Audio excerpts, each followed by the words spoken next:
Monsieur le Président, John Simpson de la BBC. Les pays occidentaux disent presque unanimement qu'il y a une nouvelle guerre froide et ils pensent que c'est vous qui avez décidé de la recommencer. Presque tous les jours, on voit des avions russes procéder à des manœuvres dangereuses près de l'espace occidental. Cela se fait sous votre commandement, c'est vous qui décidez ça en tant que commandant suprême. Vous envoyez les troupes russes sur le territoire d'un pays souverain, l'Ukraine. D'abord, il y a eu le cas de la Crimée, ensuite de la partie orientale de l'Ukraine.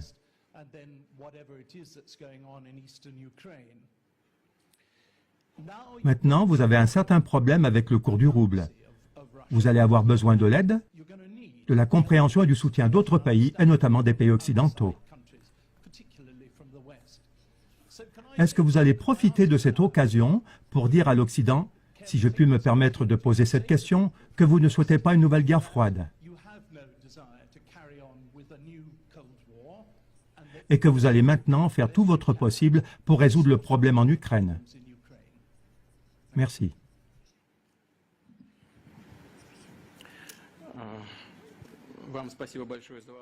Je vous remercie beaucoup pour votre question. Tout d'abord, en ce qui concerne les exercices militaires, les manœuvres aériennes et l'expansion de nos forces armées. Vous avez dit à l'instant que la Russie a considérablement contribué à la tension qu'on voit actuellement dans le monde. La Russie y a bien évidemment contribué, mais seulement dans l'intention de défendre toujours plus fermement ses intérêts nationaux. On n'attaque pas l'Occident. Je veux dire attaquer dans le sens politique. On n'agresse personne.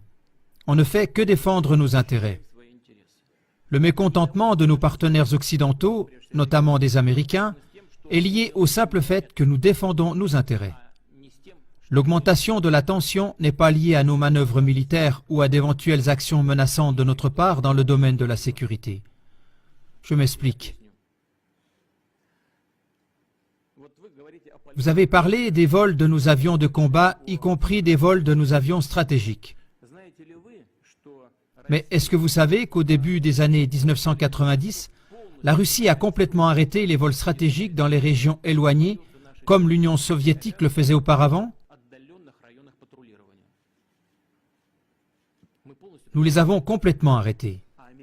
Mais pendant ce temps, les avions stratégiques américains ont continué à voler avec des armes nucléaires à bord. Pourquoi? Contre qui? Qui menaçait-il? Nous n'avons pas effectué de vol. Année après année, nos avions n'ont pas volé. Il y a 2 ou 3 ans que nous avons recommencé. Alors, qui est le provocateur? Est-ce que c'est nous? Nous n'avons que 2 bases militaires à l'étranger dans des zones qui représentent un danger terroriste. Au Kirghizistan, la demande a été faite par les autorités kirghizes, par le président de l'époque, Akev, après une incursion de terroristes venus d'Afghanistan. Au Tadjikistan, il y a une base russe qui est aussi sur la frontière avec l'Afghanistan. Je pense que vous avez tous intérêt à ce que la situation reste calme là-bas. L'implantation de bases là-bas est bien fondée, compréhensible et adéquate. Les bases militaires américaines, elles, en revanche, sont partout dans le monde. Et vous dites que nous nous comportons agressivement?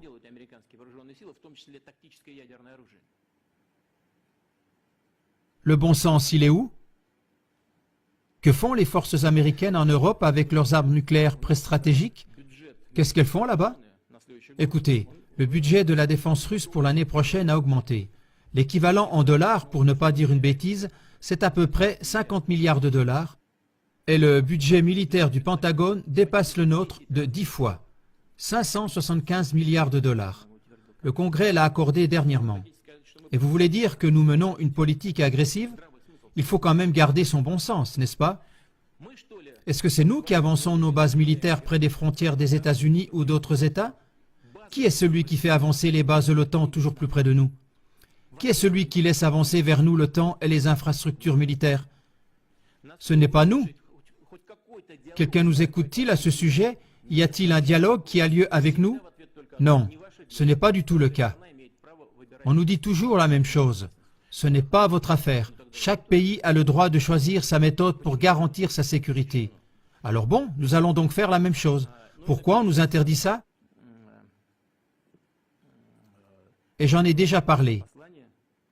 Qui a résilié unilatéralement le traité du système de défense antimissile, qui était sans aucun doute à l'époque une des pierres angulaires des plus importantes dans tout le système de sécurité internationale?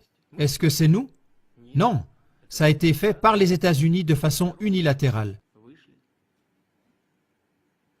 Les USA nous menacent.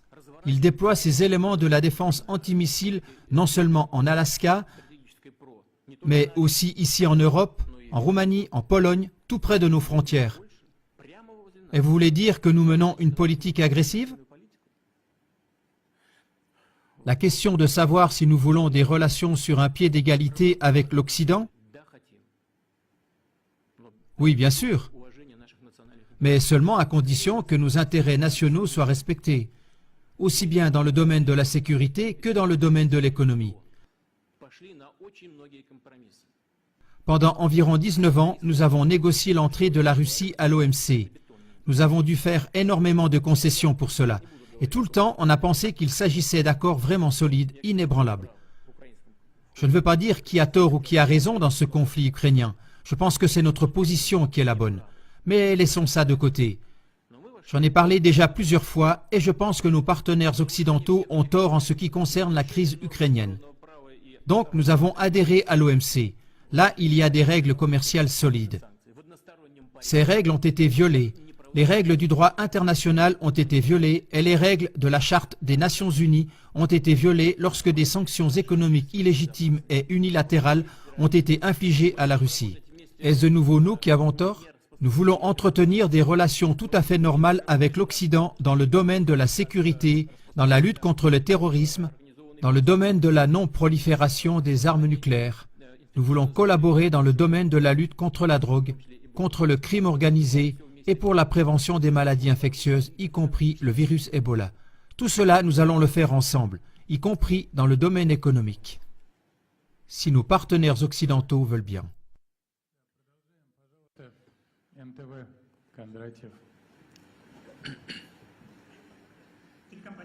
Vladimir Vladimirovitch. Monsieur le Président, 25 ans se sont écoulés depuis la chute du mur de Berlin. Vous avez vous-même été témoin de cet événement quand vous travailliez à l'époque en RDA. Depuis, on a beaucoup fait, peut-être pas ce que nous avions espéré initialement. Il y avait beaucoup d'espoir, mais quand même, il y a eu des progrès. Grâce à votre persévérance, on était tout près de supprimer l'obligation de visa avec l'Union européenne. Et maintenant, en cette année d'anniversaire de la chute du mur, en quelques semaines à peine, il y a à nouveau un mur qui est érigé. Pas en béton, mais il est là. Un mur invisible d'aliénation, de méfiance, d'accusations réciproques. Et où pensez-vous que ce refroidissement va nous conduire? Certains parlent déjà d'une nouvelle guerre froide. Est-ce qu'on va habiter dans des mondes séparés ou bien est-ce qu'on a des possibilités pour reconstituer le dialogue et la coopération?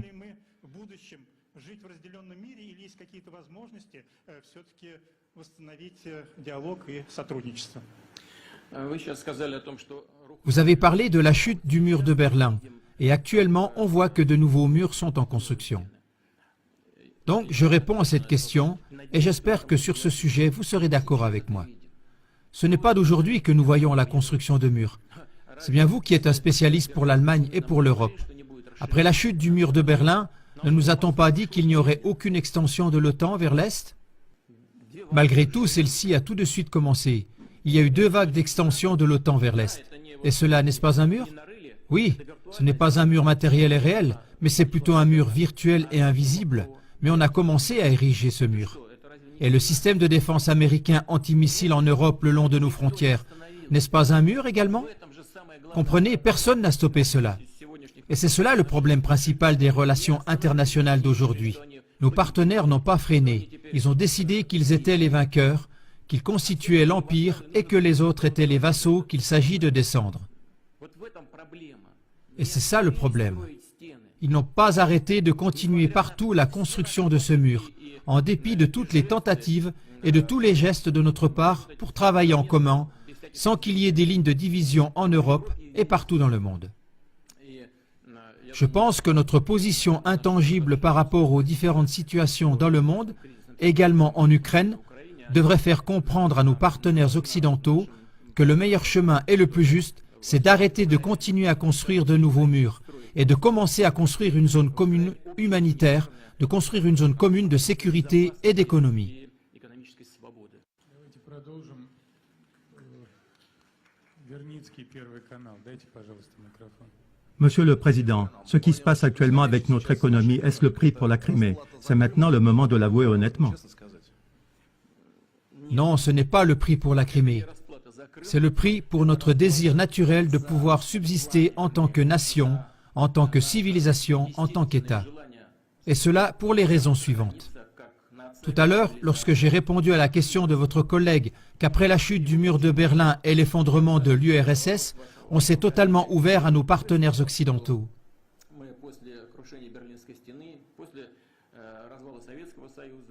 Et qu'est-ce qu'on a pu voir ensuite? Le soutien direct et total du terrorisme dans le Caucase du Nord, c'était de l'aide en direct.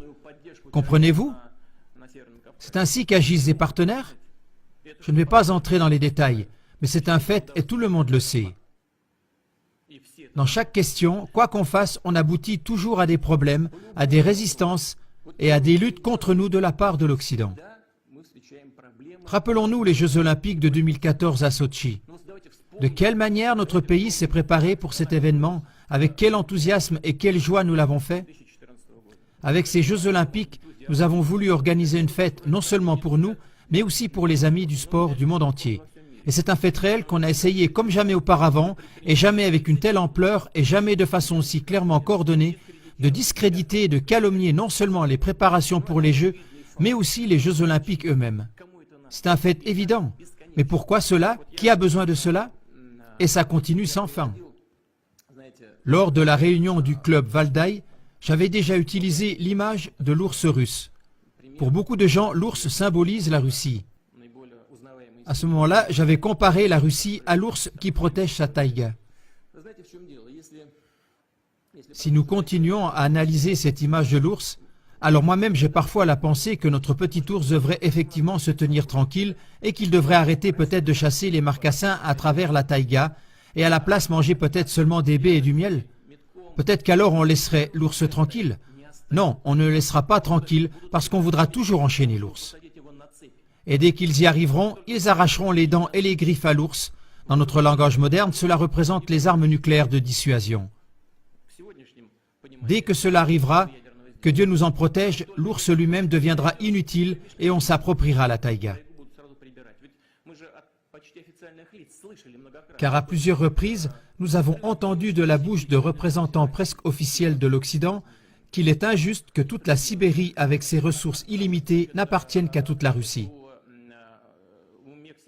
Est-ce donc injuste? Arracher le Texas au Mexique, c'était donc tout à fait correct?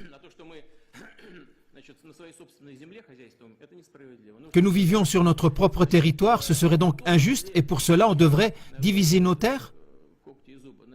Et dès que les griffes et les dents ont été arrachées à l'ours, alors on n'aura plus besoin de l'ours, on fera de lui une descente de lit, un ours empaillé. Et donc, il ne s'agit pas du tout de la Crimée. Il s'agit de défendre notre autonomie, notre souveraineté et notre droit d'existence. C'est ça que nous devrions tous comprendre. Si nous partons du fait qu'à peu près 25% de la situation de notre problème économique actuel est causée par les sanctions occidentales, et c'est ainsi, ces sanctions sont de 25 et 30% responsables de la situation actuelle. Nous devons comprendre cela et décider si nous voulons nous maintenir et combattre, et ce faisant, nous améliorons notre structure économique en utilisant les sanctions comme tremplin. Et ainsi, nous deviendrons plus indépendants, renouvelés par ces temps difficiles. Ou alors, voulons-nous que notre peau d'ours soit accrochée au mur? Voilà le choix devant lequel nous nous trouvons. Et cela n'a rien à voir avec la Crimée. Нашу сегодняшнюю